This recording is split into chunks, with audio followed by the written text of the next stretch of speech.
मेरे जो पुरखे थे वो टर्की के थे, लेकिन मेरे माता पिता इंडिया में आकर के रहने लगे, साउथ केरला में। वायनाड नाम की एक जगह है, वो एक हिल स्टेशन है, बहुत सुंदर। हम घर में लगभग 6 बच्चे थे और मैं तीसरे नंबर का था। जब मैं अपनी माँ की कोख में था तो मेरी माँ की कोख में एक इन्फेक्शन हो गया था और डॉक्टर्स ने ऐसा कहा था कि ये बच्चा गर्भ में ही मर जाएगा।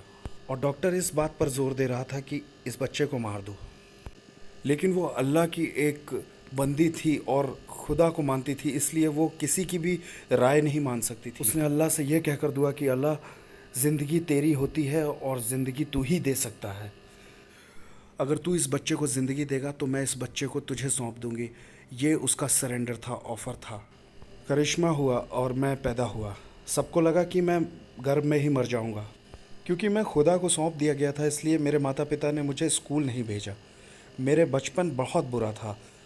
मेरे भाई बहन और पड़ोसी स्कूल जा सकते थे, लेकिन मुझे इतनी आज़ादी नहीं थी क्योंकि मैं खुदा को सौंप दिया गया था। 8 साल की उम्र में मुझे मुस्लिम अरबिक कॉलेज में भेजा गया, एक मुस्लिम मौलाना बनने के लिए।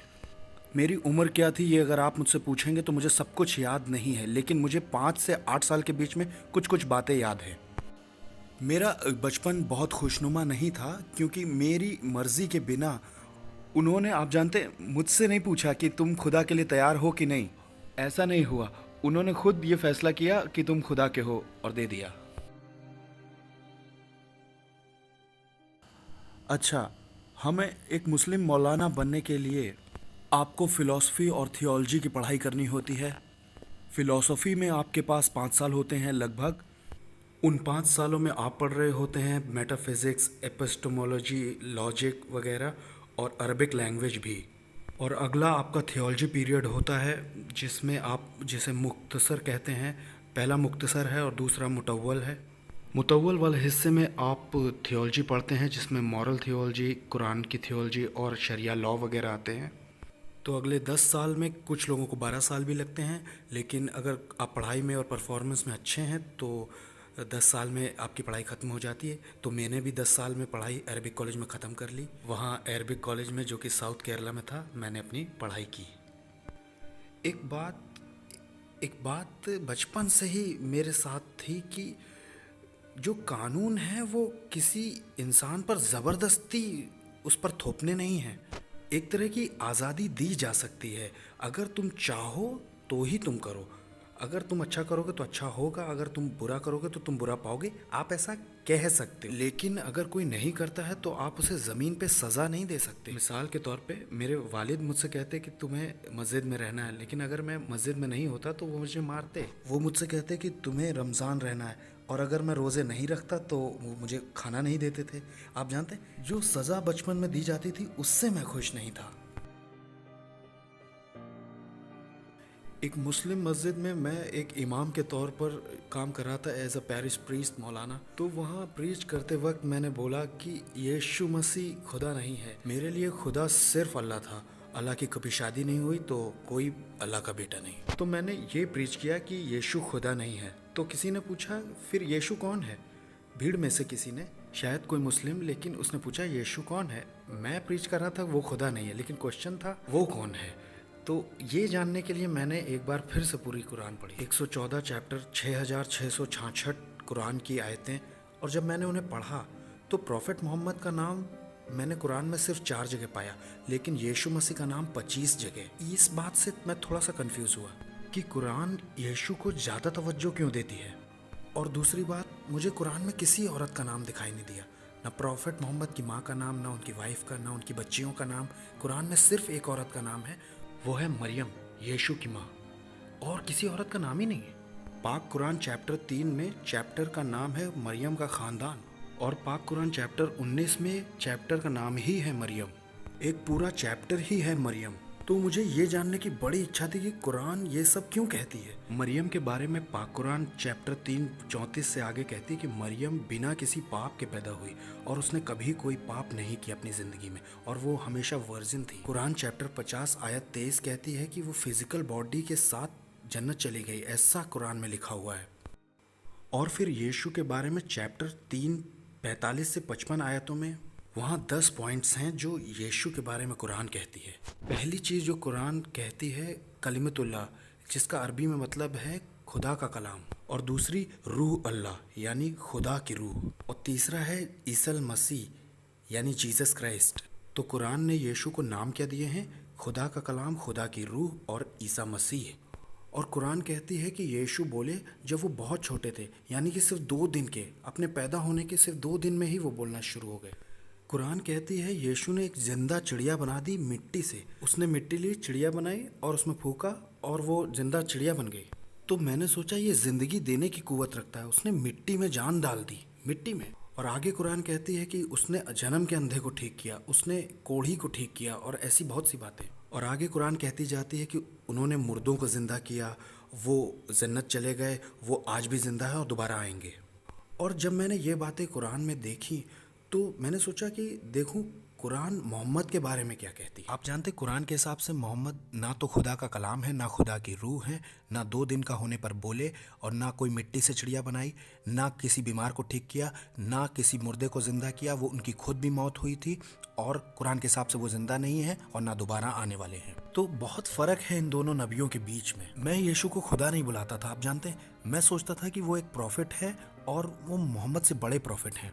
तो एक दिन मैं अपने एक टीचर के पास गया जिन्होंने 10 साल मुझे अरबिक कॉलेज में पढ़ाया था। मैंने उनसे पूछा, टीचर ये बताइए कि खुदा ने दुनिया कैसे बनाई? उन्होंने कहा खुदा ने कलाम से दुनिया बनाई, कलाम के वसीले से।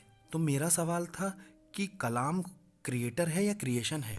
समझिएगा इसे, कलाम क्रिएटर है या क्रिएशन है? कुरान कहती है यीशु खुदा का कलाम है।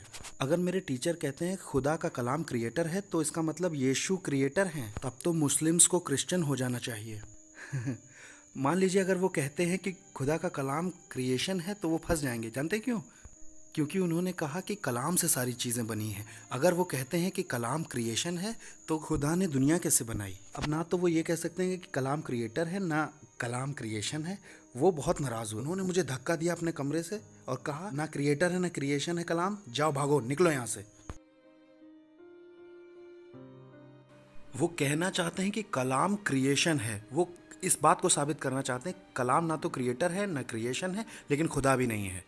खुदा नहीं है, ना ही क्रिएटर है ना ही क्रिएशन है, तो खुदा नहीं हुआ, और वो क्रिएशन भी नहीं है, तो वो खुदा के साथ बराबर नहीं है। यही उनकी समस्या है। जब उन्होंने ऐसा कहा तो मैंने अपने टीचर से कहा कलाम ना क्रिएटर है ना क्रिएशन है, इसीलिए तो शायद क्रिश्चियन कहते हैं कि कलाम खुदा का बेटा है।